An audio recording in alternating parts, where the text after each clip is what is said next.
Opening the door for development, this knight leap immediately claims central influence and prepares for an active game. A symmetrical response, mirroring white's development and preparing for central contest while keeping options open. Asserting central dominion, this creates an imbalance, promising an active game.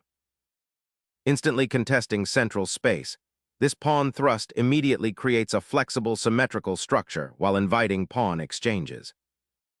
Reinforcing the center, this knight solidifies central influence and prepares for further pawn advances, potentially challenging black's queenside structure. Opening up the queenside diagonal prepares to challenge central control with a fianchettoed bishop.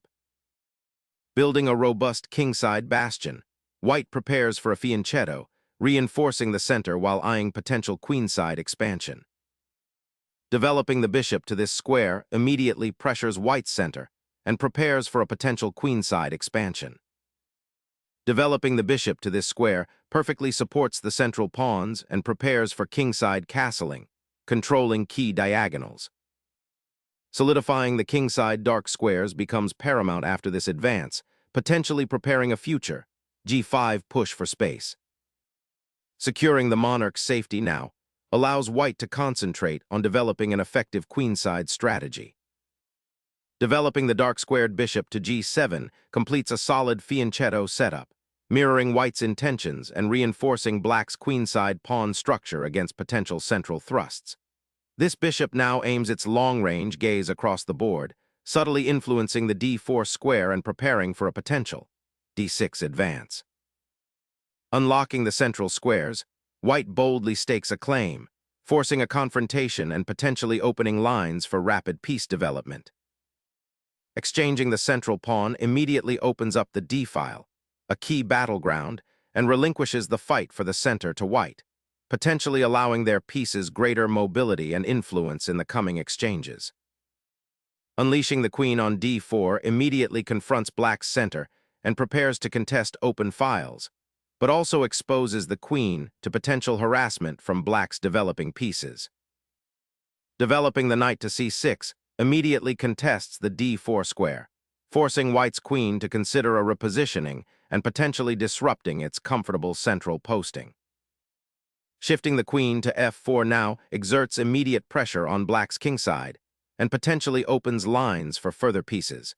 It strategically aims to disrupt black's developing harmony and probe for weaknesses before committing to a pawn structure. Bringing the rook to the c-file immediately contests it, potentially opening lines for future pressure or exchanges, and it subtly supports the pawn on c5 while preparing for any pawn advances on the queen side, a dynamic commitment. Reclaiming the central file opens avenues for the rook and prepares to exert pressure on black's queen side. Securing the monarch against potential central breakthroughs now becomes paramount, elegantly completing the development of the king side and offering a vital escape square should complications arise on the d-file. Developing the bishop to d2 aims to eye the queen side and prepare for a potential advance of the d-pawn, creating a more cohesive pawn structure while also reinforcing the center. Black's knight embarks on an ambitious, albeit slightly unusual, journey to the edge of the board, aiming to harass the white queen and potentially influence the king side. This sortie creates immediate tactical possibilities and forces white to reconsider their queen's placement, potentially disrupting white's smooth development and control of the d4 square. The knight's repositioning also opens lines for black's other pieces, creating a dynamic imbalance on the board. Sensing an opportunity, white immediately redeploys the queen, aiming to exploit the potentially exposed black king, by bringing pressure towards the king side where black's knights are currently somewhat passive and under-evolved. Boldly repositioning the knight to the edge of the board, black aims to disrupt white's queenside initiative, potentially eyeing the weakened a pawn or preparing a timely nc4 outpost, injecting immediate dynamism into a position that was beginning to feel a bit cramped. Solidifying the queenside pawn structure now aims to prevent black's knight from gaining a foothold on c4, while simultaneously preparing to expand on that flank with a potential a4 advance. Unleashing the f-pawn boldly challenges white's central grip, aiming to seize the initiative by opening diagonals for the queen and bishop and threatening to expand on the king side. However, it risks weakening the dark squares around black's monarch and creates potential counterplay for white if not adequately supported. This maneuver redirects the rook, not to contest the now doubled pawns, but to prepare for a more subtle pressure along the c-file, subtly influencing the central pawn structure and potentially opening lines for future piece activation without immediately exposing the king. Repositioning the knight from the flank to a more central square, this maneuver aims to reinforce d4 and prepare for potential pawn advances. Unleashing the knight to d5 seizes central influence and aims to disrupt black's queenside pawn structure, potentially creating a long-term weakness while simultaneously threatening to penetrate towards the king. Recognizing the threat on d5, black fortifies the central pawn chain and prepares to contest the d-file, a crucial area for both sides as white's queen and rook actively eye it. This move, though seemingly passive, unlocks the bishop on c8 for potential defensive or even counterattacking duties along the diagonal, simultaneously creating a refuge for the king on g8 should the queen side become overly exposed. Swapping queens now simplifies the position drastically, aiming to exploit the initiative in an open middle game where the potential for a swift attack against black's somewhat uncoordinated pieces, particularly on the queen side, is present.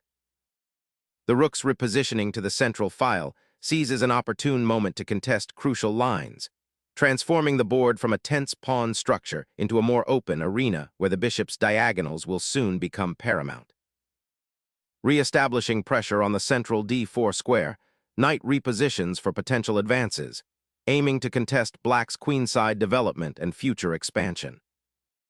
Re-establishing the knight on f6 now aims to contest the central light squares, especially after white's knight retreated from d5, and prepares for potential central pawn advances or defends against any immediate cavalry raid on the king side. Repositioning the bishop to a more active diagonal, it now directly pressures the weakened dark squares around black's king, simultaneously offering potential for future tactical skirmishes on the queen side while maintaining a watchful eye on the central pawn structure. Embracing the knight's less conventional path, e8 aims to reposition the piece for future central influence, potentially supporting a d5 pawn push or even rerouting to the king side if the opportunity arises, subtly challenging white's centralized pieces and preparing for a more active role in the unfolding middle game. Asserting control over the c7 square and preparing to infiltrate the queen side, the knight's repositioning offers a dynamic threat to black's pawn structure while eyeing potential weaknesses. Diverting pressure from the central d4 square, the black knight initiates a series of maneuvers aimed at disrupting white's pawn structure and potentially creating attacking chances on the queen side. Retrieving the knight from its exposed outpost on b5 and repositioning it to a more flexible central square aims to improve its defensive capabilities and prepare for future pawn breaks or piece exchanges, ultimately seeking to consolidate white's position after a period of dynamic maneuvering. Black's knight boldly ventures to b4, aiming to disrupt white's queenside pawn structure and potentially create a fork on the c2 pawn and the bishop on d2, a rather opportunistic piece of tactical geometry. White aims to solidify control over the central files and prepare for a potential queenside pawn push by solidifying the bishop's placement. The development of the bishop to g5 is a strategic maneuver, subtly increasing pressure on black's knight on f6 and hinting at future pawn advances on the queen side, potentially targeting the weaknesses created by black's earlier pawn pushes. This repositioning of the bishop introduces a layer of quiet coordination, aiming to optimize white's piece placement for a sustained positional advantage. It's a move that prioritizes positional improvement over immediate tactical fireworks, setting the stage for a more complex middle game struggle. By placing the bishop here, white also indirectly discourages black's knight from venturing further into white's territory. Shifting the bishop to a more active diagonal, this maneuver aims to bolster the d6 pawn and challenge white's control over the center, while simultaneously preparing for potential advances on the king side by creating an escape square for the king should it become necessary. Trading bishops here fundamentally alters the pawn structure and piece dynamics, simplifying the position and leading towards an endgame where black's knight on b4 might become a more prominent threat if white isn't careful. By eliminating the bishop pair, white aims to blunt black's attacking potential, but it also frees up the d-file for black's rook and opens diagonals that might be exploited later. This exchange, while seemingly neutral, creates a subtle positional shift that requires careful navigation. Black recaptures, a seemingly straightforward action that nonetheless carries subtle positional implications, aiming to restore material equality and re-establish a more balanced structure after white's aggressive queen exchange. The knight now occupies a central square, potentially eyeing squares like d5 or e4 and contributing to the defense of the king. This move signifies a shift towards a more tactical and potentially double-edged middle game, where precise piece coordination and pawn play will become paramount. Consider how this knight's new position influences the available squares for your other pieces and the potential pawn breaks that might arise in the coming moves. The knight's foray to the rim now feels a bit misplaced as this pawn push prepares to challenge the outpost, potentially freeing the c-file for the rook.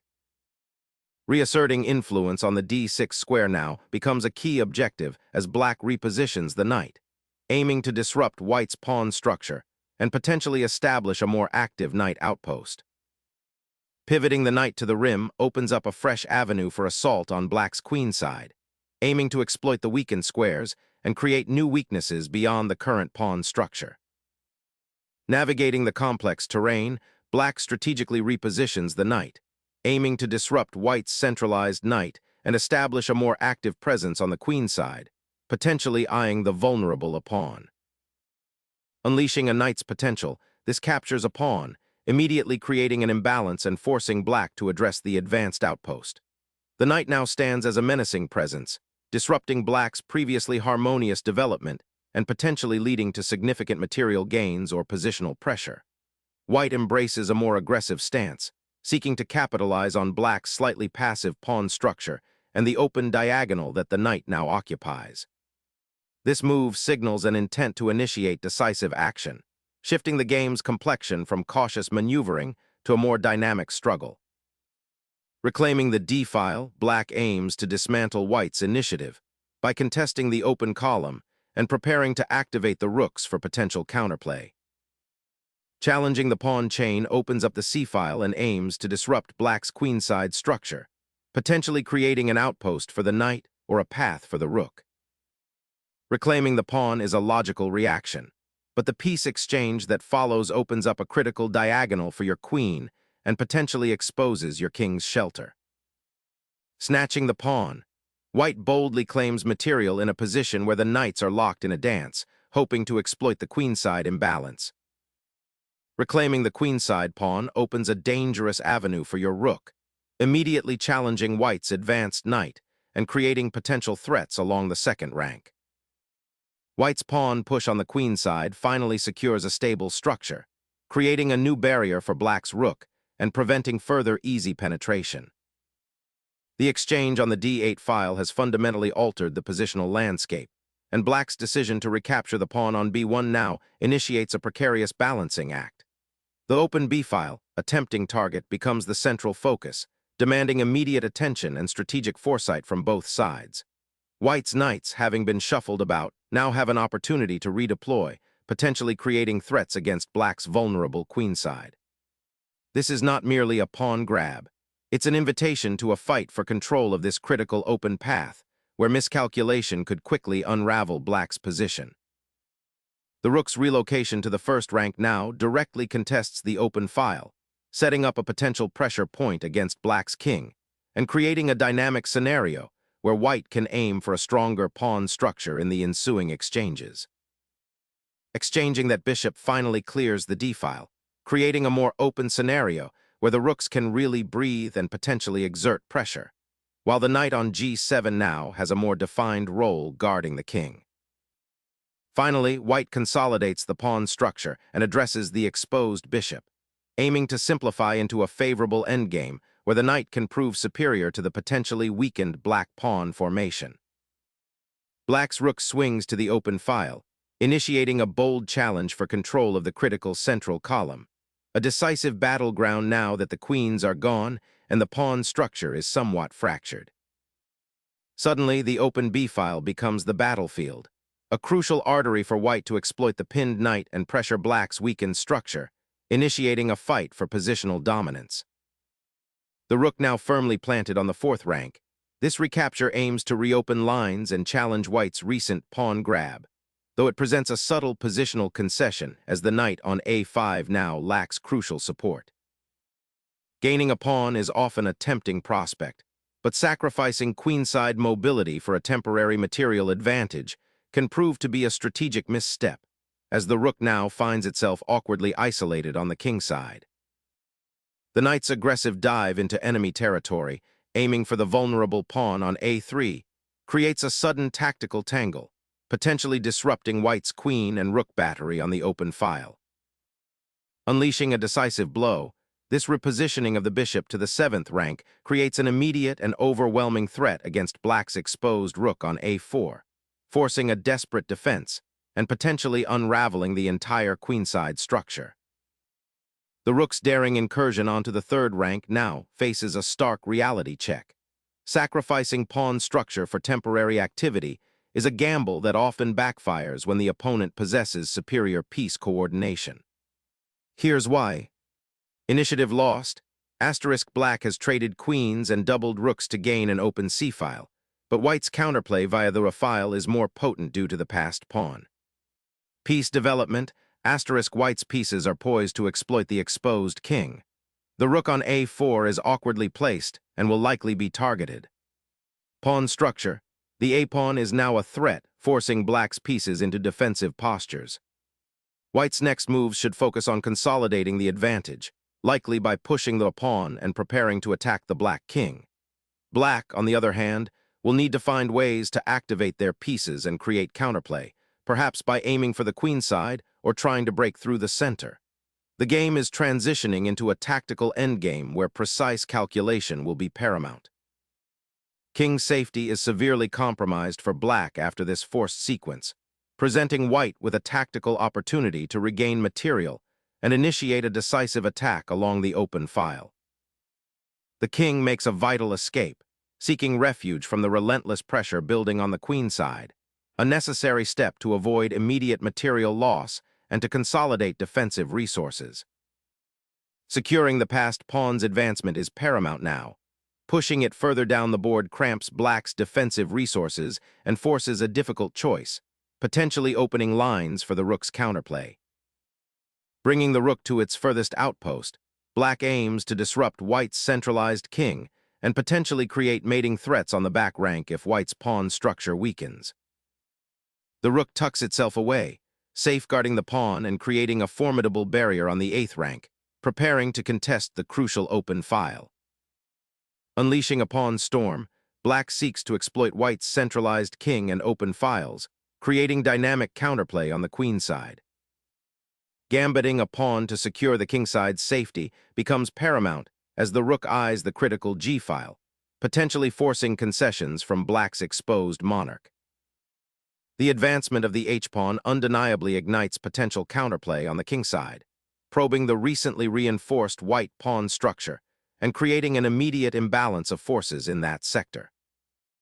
Shifting the monarch to the second rank offers a sanctuary from the immediate pawn storm brewing on the kingside, simultaneously preparing to support the pawn's advance.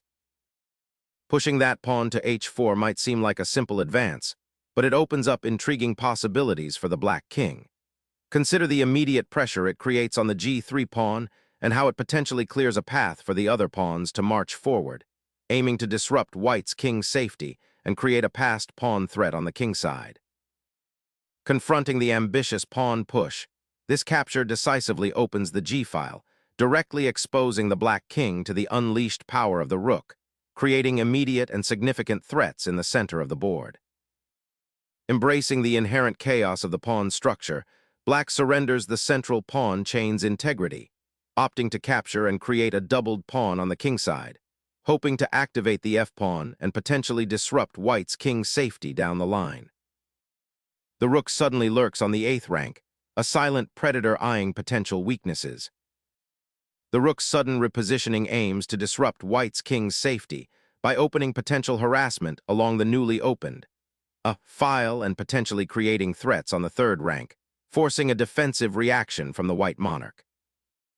The monarch abandons its protected square, seeking refuge as the enemy's rook claims the 8th rank, creating immediate tension and a race against time to shore up the king's safety before the unleashed offensive. That maneuver redirects the king from the open file, seeking refuge and hoping to consolidate defensively behind the pawns, but it leaves the monarch a bit exposed to potential pawn advances down the road. The rook slides back, establishing a crucial defensive line along the 8th rank and preparing to reinforce the weakened kingside. The black king, having navigated through the early skirmishes, now seeks refuge behind the pawn wall, a necessary consolidation before deeper defensive maneuvers can be considered. Centering the king offers a dynamic approach, potentially bolstering defenses or preparing for a more aggressive pawn push to disrupt black's tightly packed pieces. The monarch's journey towards safety begins, a crucial step to shelter it from the open files and potential checks. Consolidating the rook's influence on the open 7th rank forces the black king to remain passively defended, setting up potential discoveries later if black misplaces any pieces. Seeking active counterplay, the knight ventures into a centralized outpost, eyeing potential disruptions and offering support for the advancing pawn chain.